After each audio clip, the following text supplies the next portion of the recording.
افغان ډیاسپورا نېټورک دمګړی اټک ته ښه راغلاست.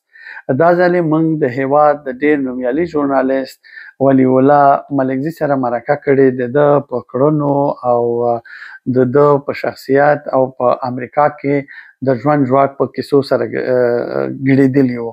تاسو د دې مرکې ته رابولو هیله ده چې ستاسې د زیږدنې او د توجه وړ وګرځي. که تاسو راته دا ووایئ چې تاسو دمګړی چېرته اوسېږئ؟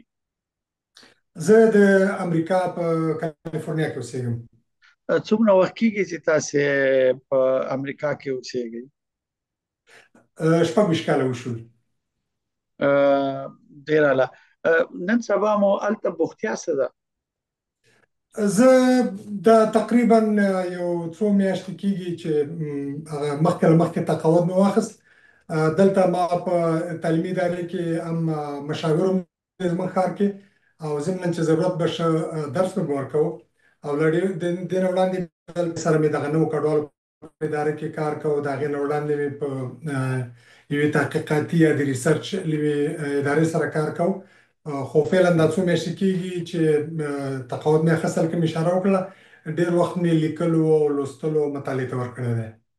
عمدتاً زما دا کتابونه چې مخته پراته دي، ما خو تر اوسه پورې 6 کتابه لیکلي دي. زما د تمرکز نقطه یا ډېر څه چې زه ورباندې کار کوم هغه تاریخي، ادبي او کله کله سیاسي وي، او دیني یا مذهبي مسایلو یا څېړنې چې دي په هغې باندې زه کار کوم. او تاسو ته معلومه ده چې زه یو وړوکی د یوټیوب چینل هم لرم او فیسبوک کې هم فعالیت لرم چې زما ډېر لوستونکي او لیدونکي د فیسبوک له لارې دي. او زه هره میاشت کې یوه مقاله لیکم یا مرکه کوم له چا سره، او یا هم په یو ویډیو جوړوم یا خپله یو مطلب به انتخابوم، یا دا چې چا سره مرکه کوم به یې نشروم. نه یوازې دا چې 2 ویډیوګانې په هغې موضوع باندې لرم، بلکې 3-4 لیکنې یا مقالې هم لرم چې په مختلفو دغه افغاني مختلف مشهورو سایټونو کې لکه تان، افغان جرمن آنلاین، دعوت، سپرغۍ، ټول افغان،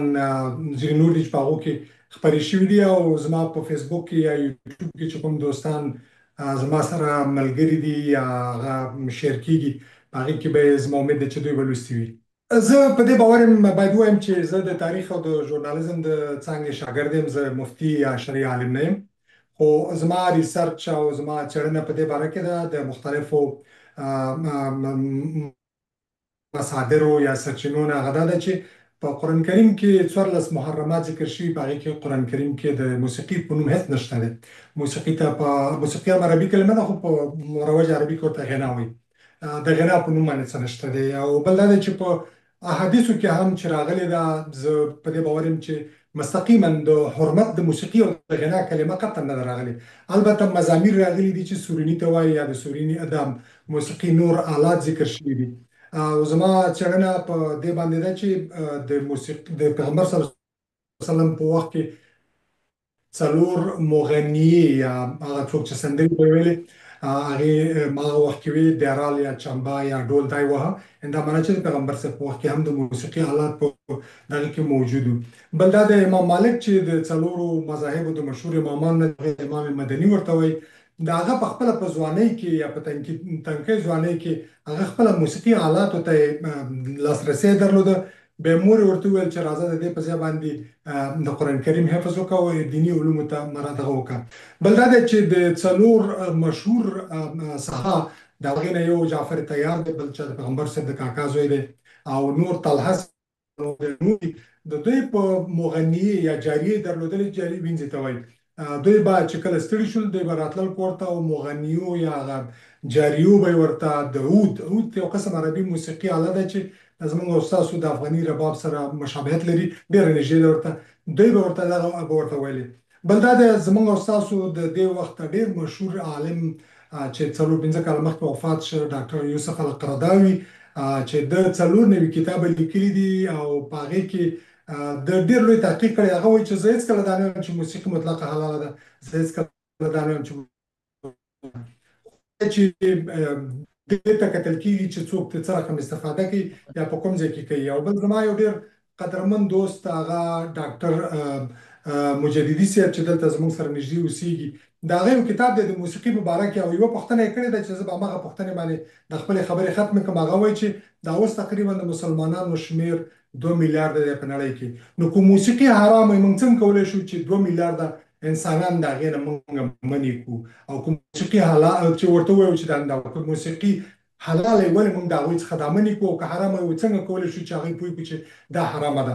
نو خبره دا ده چې موسیقي د زیبا د ښکلو هنرونو څخه ده، دا د طبیعت یو زموږ د فطرت یوه برخه ده. او که موسیقي داسې سړی د حرمت او دغه خواته بونیځي، زه خپله په دې باور یم چې موسیقي داسې حرام نه ده لکه موږ ته چې ویل کېږي، او داسې بې مطلقه حلال هم نه ده چې خلک ورباندې موږ خلک تشویق کړو چې حتما یې باید د نورو دغو غوندې واوري. نو زه نه وایم چې حرامه ده، نه وایم چې حلاله ده، خو دا په دې پورې ده چې څوک یې څرنګه استعمالوي، څرنګه استفاده ترې کوي.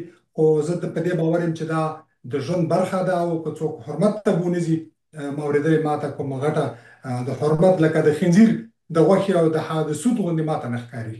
ام کلثوم دا اواز صحیح رانغی، خو زه دومره پوه شوم چې د مصر مشهوره سندرغاړې ام کلثوم دې یاده کړه. بله هو. ښه، ام کلثوم دا یوه مصري سندرغاړې وه، او دا په 1915 میلادي کې په قاهرې کې وفات شوله. او ویل کېږي چې د دې جنازه د جمال عبدالناصر د جنازې څخه یو 5 میلیونه په دې کې نور خلک زیات وو. هغې په 1900 کې وفات شو، او دا په 1915 کې 5 کاله وروسته.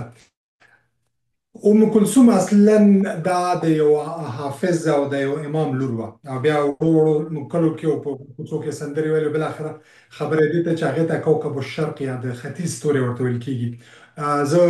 زه د ام کلثوم سندرې چې کله اوږد سفر کوم، او د قرآن کریم د تلاوت وروسته چې زه کله کله اورم، او ماته یو قسم دغه راکوي، هغه د ام کلثوم. او د دې په جنازه کې ویل کېږي چې 15 میلیونه خلکو په جنازه کې برخه اخیستې وه، چې په هغې کې د الازهر شیخان او مفتیان او علما هم پکې وو. دا د هغې دغه ښیي، هغه په خپلې ټولنې کې مقام یې ښیي. یو شی د موسیقي باره کې جناب یوسفزی صاحب زه به زیات کړم، هغه دا ده چې موږ زموږ په افغاني ټولنه کې موږ ډېر کله کله کلتور ته د دین چپن واغوندو، او کله چې دین ته د کلتور په خوم کې رنګ کو. په دې معنی دا همدا زموږ او ستاسو په ګاونډ کې یو چاته شاهنشاه غزل ویل کېږي، یو چاته د ملکه ترنم ورته ویل کېږي، خو موږ خپل سندرغاړو ته د هنر د خلکو ته موږ د مان او په ډېرو دغه الفاظو باندې استعمالوي، چې زه د دې مخالف یم. ځکه هغه زموږ غوندې خلک دي، دا د هغه چا اولاد دی لکه زه او ته چې یو، د زموږ او ستاسو لیدونکي چې دي، د هغه آدم او د حوا اولاده ده، او الله تعالی قرآن کې وایي چې ولقد کرمنا بني آدم. دا د خپل کار دی، د هغې خپل کار دی، خو دا مکرم انسانان دي، دا باعزته انسانان دي، دا زموږ د ټولنې برخه ده. موږ هېڅکله باید دې ته په ټیټه باندې ونه ګورو. که زه فرض وکړو دا څوک چې وایي چې موسیقي مطلقه حرامه ده، صحیح، دا به ومنو، خو دغه دروغ حرام دي، غلا حرامه ده، رشوت حرام دی، دغه ګڼکپي حرامه ده، غیبت حرام دی. دا ټول په قرآن کې په محرماتو کې راغلي دي. موږ هېڅکله د هغه چا څوک چې دروغ وایي، غیبت کوي، اختلاس کوي، د خدای بلا ګناهونه غټې کبیره ګناوې کوي، موږ هغو ته ګوته نه نیسو. مګر که څوک سندره وایي او دغه کوي د خلکو، تاسو کله اورېدلي دي چې کوم موسیقي یا سندرغاړي چاته ویلي چې ته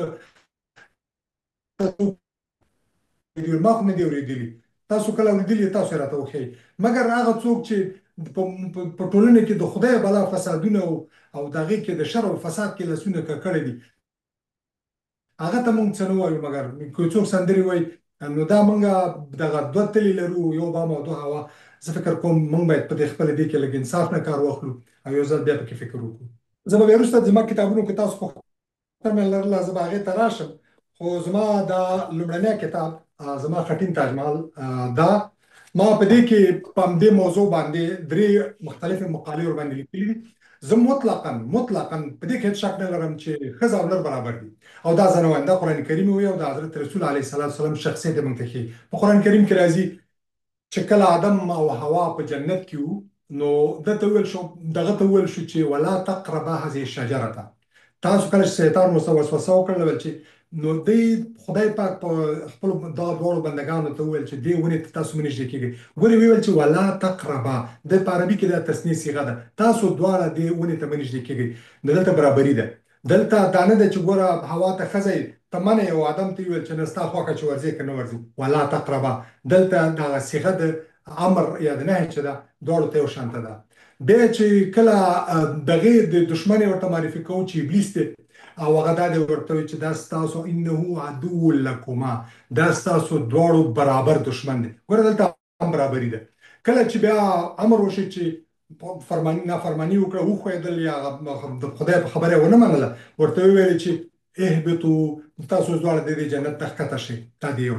بل ځای کې دا دی چې په قرآن کریم کې هر ځای کې د صالحات او د صالح عمل نوم راغلی، د محسن او د محسنین نوم راغلی دی، د ذاکر او د ذاکرین نوم راغلی دی، د عابد او د عابدین نوم راغلی دی. په کوم ځای کې فرق راغلی دی؟ دا دی یو. د قرآن کریم نه مطلقاً ښځه او نر بالکل برابر دي.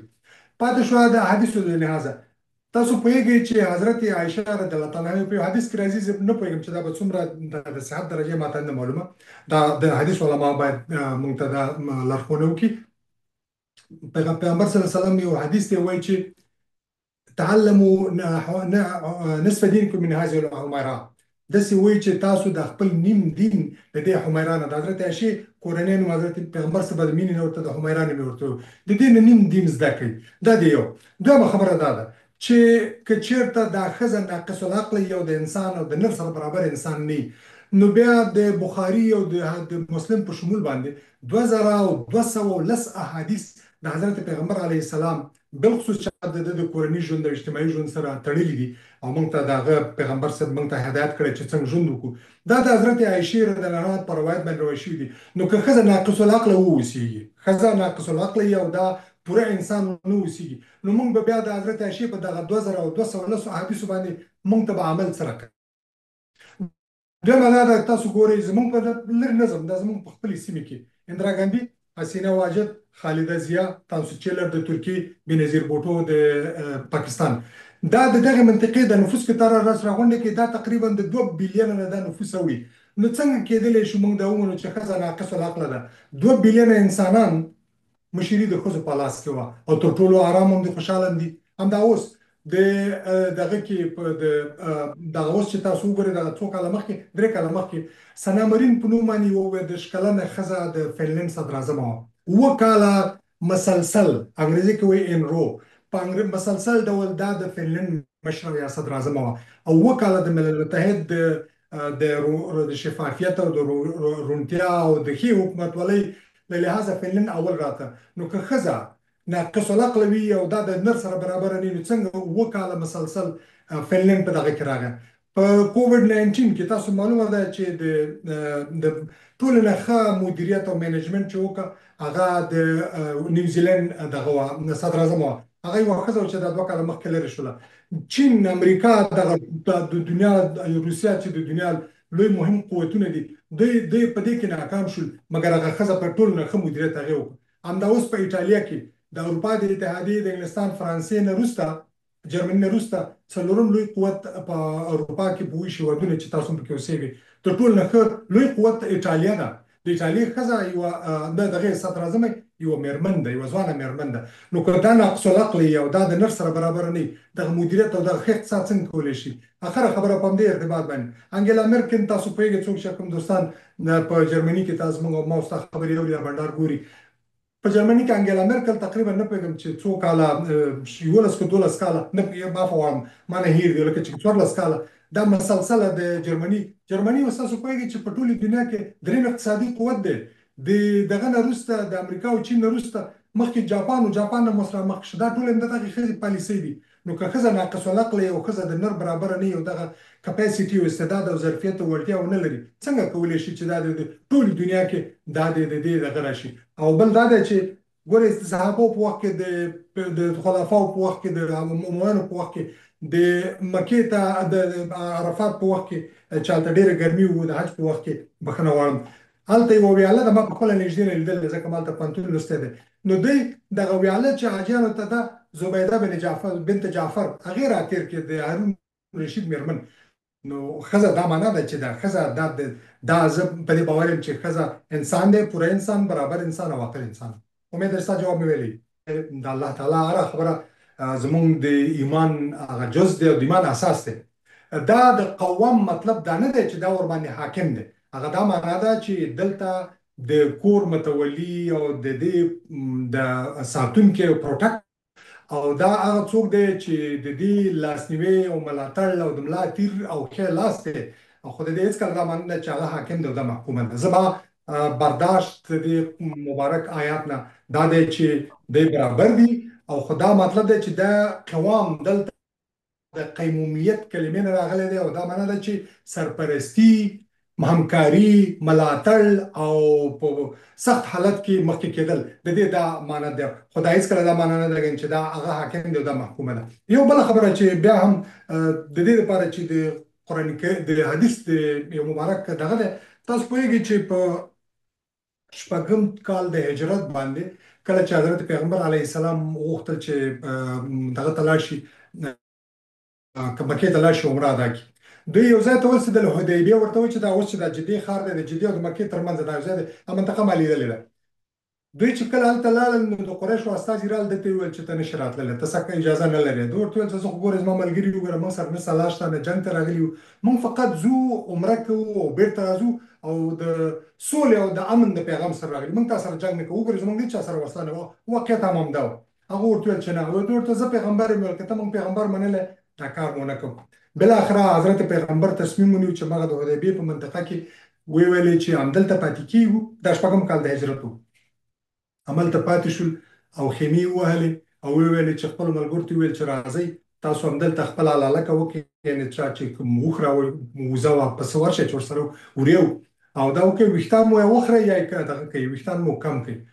هغه ورته ویل، حضرت عمر ورته ویل چې ولې ته پیغمبر نه ویل، ولې نه یم ویل، موږ په حق نه یو ویل، په حق یو، نو ولې نه ځې ویل، بس خو ما ته حکم دا دی چې موږ باید دا ونکړو. پیغمبر صاحب خبره د خلکو ونه منله. پیغمبر صاحب خپلې خیمې ته ننوت. ام سلمه ښځه یې ده، ګوره دا پیغمبر دی، الله ورته د عرش نه ګوري، جبرایل په څنګ کې دی، خو د خپلې ښځې ورته څه ام سلمه نومېده. هغه ورته وویل چې یا رسول الله ته مه خفه کېږه، ته اوسه د دې خیمې مخې ته دې کښېنه، ویښتان دې واړه کړه او دا هلالکه مال هر شی چې ورسره زه نه پوهېږم چې اوښ و هر شی چې دا حلال کړه یا حلاله کړه. بیا ګوره څه کېږي، هماغسې وکړل. ګوره پیغمبر الله ورسره جبرایل په څنګ کې ورکوي، وحی ورته راوړي، دی وځي د خپلې ښځې خبره مني. هلته یې وکړ، مال یې حلال، ویښتان یې کم کړل، ویې خریل، غالبا ویې خریل، بېرته کوټې ته راننوت. چې ګوري څو دقیقې شېبې لا تېرې نه وي چې یو ځل خلکو کې انګولا شوه، ژړاګانې شوې چې موږ ولا تباه شو، پیغمبر هغه کوي او موږ مخالفت وکړو. بېرته راغلل، ټولو شروع وکړله، ویښتان یې واړه کړل، چا وخریل، مالونه یې حلال کړل. دا د یوې ښځې مشوره وه. نو زه ته څنګه ووایم چې دا ناقص العقل ده؟ پیغمبر د خپلې ښځې خبره مني؟ دا هېڅکله نه ده. دا ده چې ښځه یو مقام لري، حیثیت لري په دغه کې، په ټولنه کې، په انسانیت کې، په اجتماع کې، په هره برخه کې ښځه یو موفق انسان دی او د نرغونده انسان دی. صحیح ده. دا زه به ډېر تفصیل ته زه کله نه شم چې زه شرعي عالم او مفتي نه یم، دا باید مفتي جواب کړي، خو زما لنډ او نیمګړی جواب به زه دا وایم چې ښځه قاضي کېدلی شي. ولې نشي کېدلی؟ ښځه قاضي کېدلی شي او دا اوس عملا د الازهر نه فارغې ښځې قاضیانې دي. نو که نه وي د الازهر خو زموږ په اسلامي نړۍ کې تر ټولو لویه دیني مرجع خو هغه ده. یو دا. دویمه خبره دا ده د ګواهۍ ده. ګواهۍ دا ده چې هغه دا نه دي ویلي چې دا یوه ښځه باید حتما دوه ښځې، د دوو ښځو دغه دا دی که یوه یې هېره کړي، فإن نسیت، که چېرته یې هېره کړه بله دې ورته یاده کړي. یعنې دا د نسیان او د هېرې او د فراموشۍ خبره ده.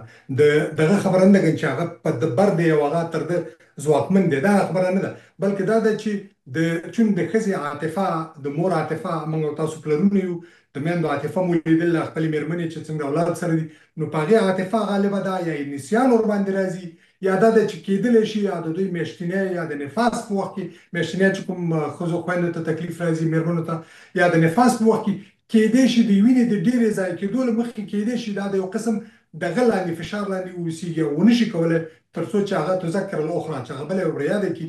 دا په دې خاطر باندې ده. خو بیا هم زه په دې کې مطلقا خبره نشم دغه نه کوم، زه چون مفتي نه یم، زه فتوا نه وایم، زما نظر دی، کېدای شي تاسو زموږ دوستونکي لیدونکي را سره موافق ونه اوسېږي، ستا د پروګرام ته د خپل نظر موږ ته ولیکي. نو اوس که قرار تاسو یو پوښتنه دا وکړم چې په دې اخره کې تاسو ځوانانو ته، پیغلو ته څه پیغام لرئ؟ زه په دې باور یم چې مونږ یوسفزی صاحب دا 40 کاله وشو، همدا وایو چې مونږ جنګیالي یو، توریالي یو، ننګیالي یو، ټوپک زما قانون دی. دا ټولې خبرې دا ښې خبرې دي. دا واقعیت دی، دا زمونږ د کلچر، زمونږ د نیچر او د فطرت یوه برخه ده.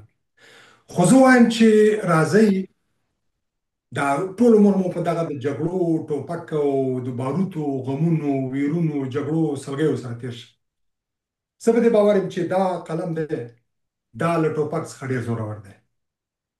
په دې باندې الله قسم خوړلی دی او په ده باندې نون والقلم وما یسطرون، په دې قسم خوړلی زمونږ ازل او تقدیر یې په دې باندې لیکلی دی. زه وایم چې راځئ د دغه 40 کاله خو په دا جګړو کې تېر شو. زه ځوان یم او اوس بابا یم، دا ږیره مې هم سپینه شوه. راځئ زیات نه دی، په 40 کال لپاره د دې قلم نسخه ازمایو.